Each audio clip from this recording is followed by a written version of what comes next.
எவ்வளவு தெளிவான ஒரு ஆர்மி இருக்கோ அதை பொறுத்து தான் ஒரு தலைமையும் இல்ல ஒரு நாட்டோட சக்தியும்.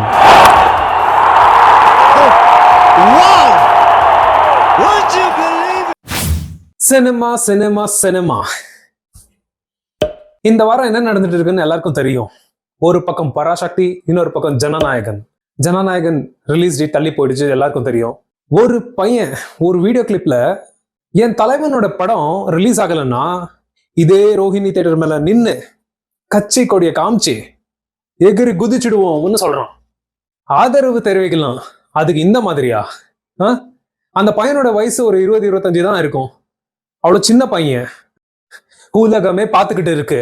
இந்தியன்ஸ் யூத்ஸ் இப்படியான்னு கேட்க ஆதரவு காமிக்கிறன்ற பேர்ல எல்லாருடைய பெயரை கெடுக்காதீங்க தயவு செய்து. ஓகே, ஆனாலும் நீங்க தற்கூரி இல்லை. நான் சொல்றேங்க, நீங்க தற்கூரி இல்லை. நானும் இதெல்லாம் தாண்டி வந்தவன் தான். ஏன் சொல்றேன்னா, we are not confused, we are conditioned. நாம குழப்பத்துல இல்லை, நம்மள அப்படி பழக வச்சிருக்காங்க. அதுக்குதான் இந்த வீடியோவை பேசணும்னே முடிவு பண்ணேன். அறியாத மனதை எளிதில் வழிநடத்தலாம். விழிப்புணர்வுடன் இருக்கும் மனதை யாராலும் தொட முடியாது. படத்தை பத்தி பேசுற ஆட்களே அதிகம் இங்க. ஆனா படத்தை பார்க்குற ரசிகர்களை பத்தி யார் யோசிப்பாங்க? ரசிகர்களுக்கு ஒரு ரசிகனாய் இந்த வீடியோ உங்களுக்காக. இந்த ஒரு வீடியோவை நீங்க ரசிகனா பார்த்துடுங்க. நீங்க யாருன்னு உணர்த்துற ஒரு வீடியோ. இங்க சத்தமா பேசுனாதான் உங்களுக்கு கேட்கும்னா நான் இறங்கி வர தயார். உன்னையும் உயர்த்தி பார்க்க. முதல்ல இந்த மாதிரி நேரத்துல ஃபேன்ஸ் எல்லாம் வருத்தத்துல இருப்பாங்க. அதை இன்னும் பூஸ்ட் பண்ற விதத்துல சில யூடியூபர்ஸ் போய் அவங்கள தூண்டி விட்டு இந்த மாதிரி பேச வைக்கிறாங்க. அந்த யூடியூப் சேனல் பேரை கூட சொல்ல எனக்கு விருப்பம் இல்லை. அந்த மாதிரி வியர்டான காமெண்ட்ஸை ஷூட் பண்ணி மீடியால அப்லோட் பண்ற எனி யூடியூபர்ஸ் ஆகட்டும், எனி மீடியா பீப்புள் ஆகட்டும், அவங்களுக்கு சொல்றது ஒரே ஒரு விஷயம் தான். தளபதி ஸ்டைல்ல தம்மா தூண்டு பையன் மேல வச்சிருக்க நம்பிக்கையை உன் மேல வை. சின்ன பசங்களை அப்படி பேச வச்சு உன் சேனலை ரன் பண்ணணுமா? உனக்கே நியாயமா? அந்த பசங்க வாழ்க்கையும் கெடுது, இத பாக்குறவங்க மைண்ட் டிஸ்டர்ப் ஆகுது. கூட யாருக்கு சப்போர்ட் பண்ற பேர்ல பேசுறாரோ அவருடைய பேரும் கெடுது. அவருக்கு எவ்வளவு டீசென்டான ஃபேன்ஸுங்க இருக்காங்க. மலேசியா ஆடியோ லான்ச் ஒரு எக்ஸாம்பிள். லாஸ்ட் டைம் டிவிகே ராலி நடக்கிறப்போ ஒரு பையன் வந்து கம்பத்து மேல ஏறிட்டாரு. அந்த பையனை இறக்குறதுக்கு அவர் பேசுறதை நிறுத்திட்டு அந்த பையனை இறங்குப்பா இறங்கு என்று சொல்லி இறக்குனாரு. இந்த மாதிரி உங்களை எப்பவுமே கன்வின்ஸ் பண்ணி உங்க உயிரை காப்பாத்திட்டு அவரால் இருக்க முடியாது. அவரும் நம்மள மாதிரி மனுஷன் தானே. நீங்க என்னென்ன பண்ணுவீங்கன்னு அப்பப்போ எல்லாமே தெரிஞ்சுட்டு சூப்பர்மேன் மாதிரி வந்து காப்பாற்றுவ முடியும். சோ இனிமே இந்த மாதிரி குதிச்சிடுவோம் அப்படி இப்படின்னால எதுவும் சொல்லிக்கிட்டு இருக்காதீங்க. ஏன்னா ஒவ்வொரு சொல்லுக்கும் சக்தி இருக்கு. அண்ட் இத சொல்ல தளபதியா இருந்தாதான் சொல்லணும்ன்ற அவசியம் இல்லை. தளபதி கமாண்டர் என்றதுக்கான அர்த்தம் தெரிஞ்சவங்க யாரு வேணாலும் சொல்லலாம். அதுதான் நம்ம வீட்டுக்கும் நம்ம நாட்டுக்கும் நல்லது. தப்பு பண்றவனை விட தப்ப தூண்டி விடுறவங்க தான் அதிகமா இருக்காங்க இங்க. நீங்க வயசுல பெரியவங்களா இருக்கலாம், இல்ல சின்னவங்களா இருக்கலாம், ஆனா அவ்வளோ வெறி தேவையில்லை. போன வருஷம் நானும் கொஞ்சம் கோபமா தான் இருந்தேன். இப்போ கொஞ்சம் காம் ஆயிட்டேன். என்ன பண்றது, வயசாகுது. எல்லாம் 25 வயசுக்கு அப்புறம் தான் எல்லாம் புரியுது.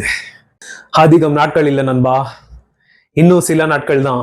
உனக்கும் 25 வயசு முடியும். உனக்கு விழியும் உண்மை என்னவென்று தெரியும். ப்ரோ என்ன சொல்ல வரீங்க புரியலையே.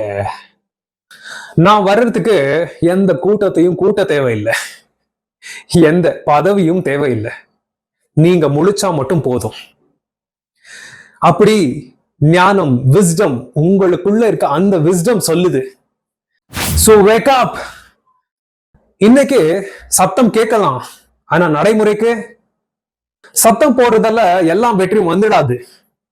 அது யாரா இருந்தாலும், ஏன் நானா இருந்தாலும் அதேதான்.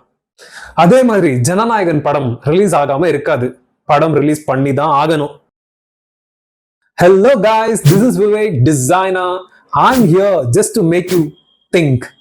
ப்ரோ பண்ணலாம். என்ன பண்ணலாம்? திங்க் பண்ணலாம் ப்ரோ. அப்படியே சப்ஸ்கிரைபும் பண்ணிடலாம். ஐ லைக் இட்டா. ஒரு படத்துக்கு துன்பம், அதுக்கு இன்னொரு படத்து மேல வன்மத்தை கொட்டுறாங்க. 2 படத்துலயும் வயலன்ஸ் இருக்கு. ஆனா காரணம் எதுக்கு? அது ரொம்ப முக்கியம் இல்லையா? யூத் என்ற ஒரு படம் பண்ணவருக்காக ஒரு யூத் தற்கொலை பத்தி பேசுறான். ஆனா இன்னொரு படத்துல, பராசக்தி என்ற ஒரு படத்துல, நம்ம நாட்டுடைய யூத்ஸ் எதற்காக குரல் கொடுத்தாங்க, உயிரையும் விட்டாங்க என்ற ஒரு வரலாறு ஹிஸ்டரிய சொல்லுது. இப்போ இங்க சில யூடியூபர்ஸ் வேற ஸ்டேட்ல இருந்து வந்து இந்த படத்தை பண்ணிருக்காங்க என்ற பிரிவினைய பேசுறாங்க. நீங்களும் பார்த்திருப்பீங்க. என்ன பண்றது, ஒற்றுமை பத்தி பேசுற அதே ஆட்கள் தான் பிரிவினை பத்தியும் பேசுறாங்க. கூத்தாடிகளை பெருமைப்படுத்தி பாக்குற மண்ணுல கூத்தாடிகள் சேர்ந்து படம் பண்ணா என்ன தப்பு? அந்த படம் தமிழ்நாட்டுல மட்டும் ஓட போதா என்ன? இல்ல உங்க யூடியூப் சேனல் தான் வெறும் தமிழ்நாட்டுல மட்டும் ஓடுதா? பராசக்தி படம் மற்ற மொழியிலும் மொழிபெயர்க்கப்படுது இல்ல? அப்போ ஃபார் எக்ஸாம்பிள் அந்த ஒரு லாங்குவேஜுக்கு நம்பிக்கை கொடுக்கிற ஒரு படமா இருந்துச்சுன்னா அது தமிழுக்கே பெருமை இல்ல? சரி, பெருமை கூட வேணாம், புண்ணியம் இல்ல? படம் கலைய கலாச்சி பார்க்க வேண்டாம், அத கொஞ்சம் உத்து பாருங்க என்ன சொல்ல வருதுன்னு. சிம்பிளா சிலரோட அஜெண்டா எல்லாரையும் பிரிச்சு விடுறது, அப்புறம் எல்லா ஸ்டேட்டையும் ஆளணும்னு நினைக்கிறது. அது யாரு? சரி, பராசக்தி அண்ட் ஜனநாயகன் படம் north India versus south India மாதிரிதான் பிரச்சனை போய்கிட்டு இருக்கு. எத்தனை பேருக்கு தெரியும் இது நார்த் வெர்சஸ் சவுத் இல்ல, ஈஸ்ட் வெர்சஸ் வெஸ்ட்னு? குளோபல் லெவல் பாலிடிக்ஸ் தெரிஞ்சவங்களுக்கு இது புரியும். அதுக்குதான் நம்ம ஸ்டேட் விஷயங்கள் மட்டுமே பார்த்துக்கிட்டு இருக்கக்கூடாது, கொஞ்சம் வெளி உலகத்தையும் பார்க்கணும், மேல வந்து ஈகல் மாதிரி. To make the video much more meaningful, இப்போ ஒரு 6 பாயிண்ட் ஷேர் பண்ண போறேன் உங்ககிட்ட. அதை புரிஞ்சுக்கினீங்கன்னா சினிமாவுக்கும் நமக்கும் ரசிகர்களாகிய நமக்கும் இருக்கிற அந்த கனெக்ட் உங்களுக்கு புரியும். ஹைட் 6 பாயிண்ட்ஸ் 6 அடிக்க போறாரு இன்னைக்கு. என்ன எல்லாம் கேட்ச் பண்ணிடுவியா?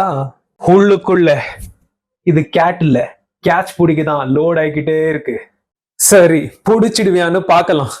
எனக்கு தெரிஞ்சு எந்த படமும் இவ்வளோ கிளியரா சொல்லலன்னு நினைக்கிறேன். நீங்க இந்த பாயிண்ட்ஸ் எல்லாம் கேட்டுட்டு சொல்லுங்க எல்லாம் கனெக்ட் ஆகுதான்னுட்டு. சரியா? சினிமா நம்மள கண்ட்ரோல் பண்றது இல்ல, நம்ம அன்அவேர்னஸ், அறியாமை தான் நம்மள கண்ட்ரோல் பண்றது. இத கொஞ்ச நேரம் யோசிச்சு பாருங்க. ஐடென்டிட்டி அண்ட் சினிமா, இது ரெண்டும் தனித்தனி, வேறு வேறு. ஒண்ணு ஐடென்டிட்டின்றது நமக்கு இருக்கிறது, சினிமான்றது சினிமா தனி. அதை எப்படி கனெக்ட் ஆகுது? இப்போ ஒரு படம் ரிலீஸ் ஆகுது, அந்த படம் நம்மளுக்கு ஏன் பர்சனலா ஃபீல் ஆகுது? யாரோ படத்தை கிரிட்டிசைஸ் பண்ணா, விமர்சனம் பண்ணா அது நம்மளுக்கு பர்சனலா எடுத்துக்கிறோம். ஏன்? அந்த பாயிண்ட்ல தான் சினிமா என்டர்டெயின்மெண்டா இருந்தது நம்ம ஐடென்டிட்டியா மாறுது. அது சினிமா நம்மள கேட்கல, ஆனா நம்மள அறியாம நாம அது நடந்ததை நோட்டீஸ் கூட பண்ணல. Second point, emotion versus awareness. Emotion தப்பு இல்லை, தியேட்டர்ல எமோஷன் ஆகி அழுதாலும் தப்பு இல்லை, கூஸ் பம்ப்ஸ் ஃபீல் பண்ணாலும் அது அழகுதான். ஆனா இதை யோசிச்சு பாருங்க, உங்களுக்கு கோபம் வருது, ஆனா அந்த கோபம் ஏன்னு தெரியாது. நீங்க கோபமா இருக்கீங்கன்னு மட்டும் தெரியும், ஆனா எல்லாரும் சேர்ந்து. அப்போ அது எமோஷன் இல்லை, அவேர்னஸ், விழிப்புணர்வு இல்லாத ஒரு எமோஷன் எக்ஸ்பிரஸ் பண்ண முடியாது, அது எக்ஸ்ப்ளோர்ட் ஆகும். Third point, crowd energy. இந்த கேள்வியை உங்களை நீங்களே கேட்டுக்கங்க. நீங்க தனியா ரூம்ல இருக்கீங்கன்னா இதே அளவுக்கு எமோஷன் இன்டென்சிட்டி வருமா? இல்ல கிரவுட்ல இருக்கிறப்போ அந்த 1000 பேரோட ஃபீலிங்ஸ் நமக்குள்ள அந்த ஃபீலிங்கை இன்னும் பெருசு பண்ணுதா? கிரவுட்ல இருக்கிறப்போ எமோஷனை கிரியேட் பண்ணாது, அது வந்து எமோஷனை மல்டிப்ளை பண்ணும், அப்படியே காட்டு தீ மாதிரி பரவும். கிரவுட்ல இருந்தா ரெஸ்பான்சிபிலிட்டிஸ் லைட் ஆகும்.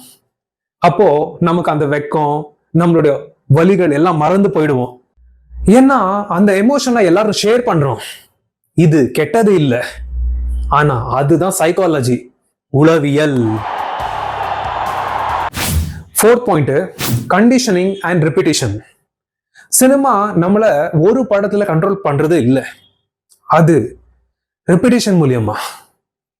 சேம் கோவம், சேம் ஹீரோ வர்ஷிப்பு, சேம் டெம்ப்ளேட்டு, திரும்ப திரும்ப கொஞ்சம் கொஞ்சமா மைண்ட் கேட்கறது இல்லை இது சரியான்னு.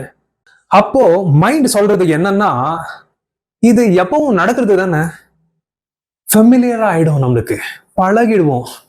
அண்ட் அந்த பழக்கப்பட்ட விஷயம் ட்ரூத், உண்மை மாதிரி ஃபீல் ஆகும். பாருங்க, ஒரு படம் என்டர்டெயின்மெண்ட் இல்லையா, அது இல்லாத ஒரு விஷயத்த இருக்கிற மாதிரி பழகப்படுத்தி நமக்கு அது இருக்கிற மாதிரி கொண்டு வந்துடுது மனசுல. படத்துல வர ஹீரோ நிஜ வாழ்க்கையிலயும் ஹீரோவா மாறிடுற மாதிரி அந்த அளவுக்கு நம்பிக்கை கொண்டு வந்துடுறாங்க. This is psychology. இதுதான் எம்ஜிஆர் காலத்துல நடந்துச்சு.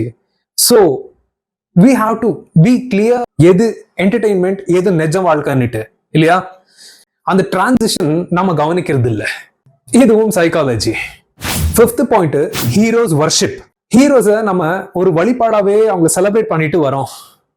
ஹீரோஸ் தப்பு இல்லை, ஆனா சில நேரம் நாம எடுக்க வேண்டிய ரெஸ்பான்சிபிலிட்டிய ஹீரோஸ் கிட்ட கொடுத்துடுறோம். அவங்க பார்த்துப்பாங்கப்பா என்ன, நமக்கு எதுக்கு என்ன. ஏன் நமக்கு இல்ல அந்த ரெஸ்பான்சிபிலிட்டி எடுக்க முடியாதா? நம்மளும் மனுஷங்க தானே. ஏன் நாம அந்த திறமையை வளர்த்துக்க முடியாதா? அது ஸ்ட்ரென்த் ஆகட்டும், இல்ல வாய்ஸ் ஆகட்டும், ஜஸ்டிஸ் நியாயங்களே ஆகட்டும், அந்த ரெஸ்பான்சிபிலிட்டி எல்லாம் நாம நம்ம லைஃப்ல எடுக்காம ஸ்கிரீன்ல ஹீரோவா பார்த்துட்டு அவங்கள பவர்ஃபுல்லா ஃபீல் பண்றோம்.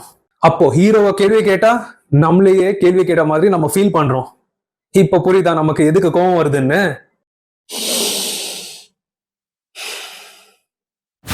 சிக்ஸ்த் பாயிண்ட், கம்பேஷன், இரக்கம். ஒரு விஷயம் கிளியரா சொல்றேன், அந்த பையன்ல நான் மேட்னஸை பார்க்கல, எமோஷனை பார்க்கிறேன். பிலாங், ஒரு இடத்துல சேர்ந்து இருக்கணும்னு நினைக்கிற மனுஷங்க, என்னையும் பாருங்க நினைக்கிற மனுஷங்க, சேர்ந்து பவர்ஃபுல்லா இருக்கணும்னு ஆசைப்படுற மனுஷங்க, சிம்பிளா தனியா நிற்க பயம், fear to be left out from the crowd. நிறைய நேரத்துல வயலண்டா ரியாக்ட் பண்ற எமோஷனுக்கு பின்னாடி ஹேட்ரட் இல்லை, அது அன்ப்ராசஸ்டு பெயின், வலி, பதப்படுத்தப்படாத வலி. அந்த மாதிரி நேரத்துல தப்பான பிடியிலிருந்து வெளியே வரணும். Do not spend time with toxic people or the weak minds. உங்களை தூண்டி விடுற ஆட்கள் கூடவும் நீங்க டைம் ஸ்பெண்ட் பண்ண வேணாம், இல்லைனா ரியாக்ட் பண்ற பீப்புளோடையும் நீங்க டைம் ஸ்பெண்ட் பண்ண வேணாம். கிளம்பிடுங்க, ஜஸ்ட் லீவ். சினிமா நம்மளை கண்ட்ரோல் பண்றது இல்லை, நம்ம அன்அவேர்னஸ், அறியாமை தான் நம்மளை கண்ட்ரோல் பண்றது.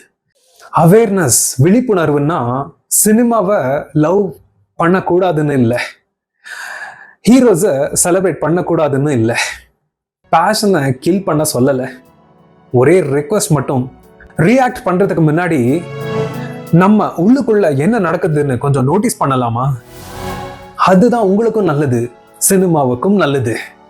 சினிமா இருக்கும், கூட்டமும் இருக்கும், ஆனா அவேர்னஸ், விழிப்புணர்வு இருக்குமா? லாஸ்டா எவ்வளவு தெளிவான ஒரு ஆர்மி இருக்கோ அதை பொறுத்து தான் ஒரு தலைமையும் இல்ல ஒரு நாட்டோட சக்தியும்.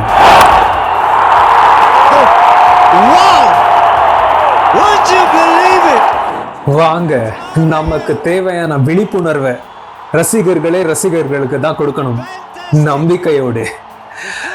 Let's create some spark. Bro, நம்ம வீடியோவுக்கு சென்சார் ப்ராப்ளம் எதுவும் வராது. நாட்டு மக்களை நேசிக்கிற உண்மையான ரசிகனுக்கு சென்சார் எல்லாம் கிடையாது.